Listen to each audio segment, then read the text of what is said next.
perspective que cette situation va durer pendant très longtemps, low for very long time, change très fortement un peu la vision stratégique du secteur financier. Ce qui s'est passé, c'est qu'on a un nouveau choc. Moi, j'appelle ça le choc de déglobalisation. Je crois que la politique monétaire ne réussit pas pour certains types de chocs, dont le choc qu'on vit maintenant. Pour ce type de choc, ce n'est pas une question d'instruments. Donc les instruments, pour moi, ne posent pas nécessairement de problème, les instruments monétaires. Si la confiance des industriels, et surtout en Allemagne, est minée par l'incertitude de l'environnement des affaires dans les années qui viennent, ce n'est pas en baissant les taux d'intérêt fortement que les entreprises allemandes vont commencer à investir. C'est vrai que les gouvernements doivent lancer des signaux très forts en matière de dépenses d'investissement public pour soutenir le développement économique en général, l'infrastructure et la digitalisation, etc. C'est vrai que théoriquement, vous pouvez défendre l'idée que les banques centrales achètent directement des actions.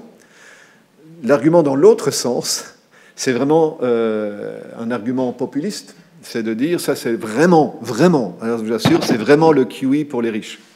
Si la Banque centrale déjà achète des titres sans risque de l'État, puis la Banque centrale achète des obligations privées, vous voyez le débat sur il faut acheter des green bonds ou pas des green bonds, est-ce qu'il faut...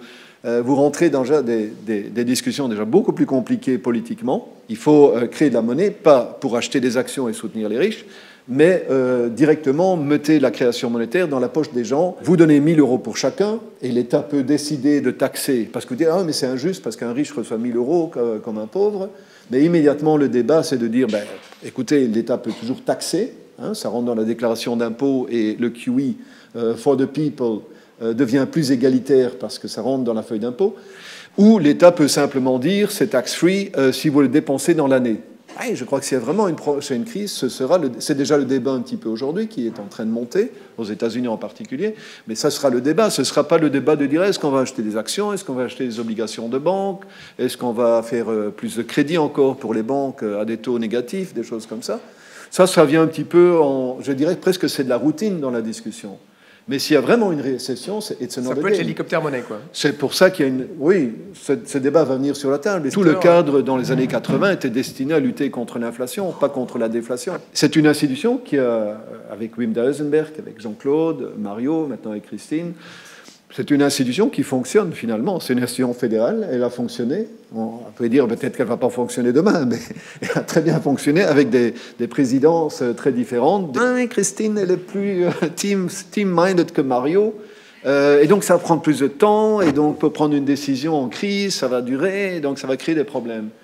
Ça, je ne le crois pas. La discussion a été beaucoup trop sur les banques, et je pense que la discussion est en train de basculer beaucoup plus sur les fonds de pension et les compagnies d'assurance. Il y a forcément une discussion sur les cost-benefits, les coûts-avantages, surtout quand vous êtes dans des situations de taux négatifs pour une très longue période, où les coûts-avantages peuvent à un moment donné basculer. Je ne crois pas qu'on soit déjà dans cette situation, mais on commence à s'y rapprocher en tout cas, ça c'est le moins qu'on puisse dire. On peut imaginer des haircuts, des achats de green bonds. Non, mais je crois que la Banque centrale, dans l'achat d'abord pour la gestion de son collatéral, doit effectivement tenir compte du risque.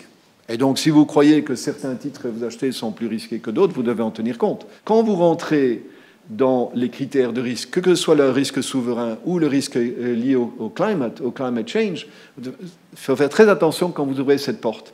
C'est pour ça que la question que tu posais sur les actions, vous êtes sur une pente très glissante pour une banque centrale, c'est qu'elle devient quasi politique à la fin. Et donc c'est un nouvel élément de la politisation de banque centrale, et on va toujours essayer de l'éviter.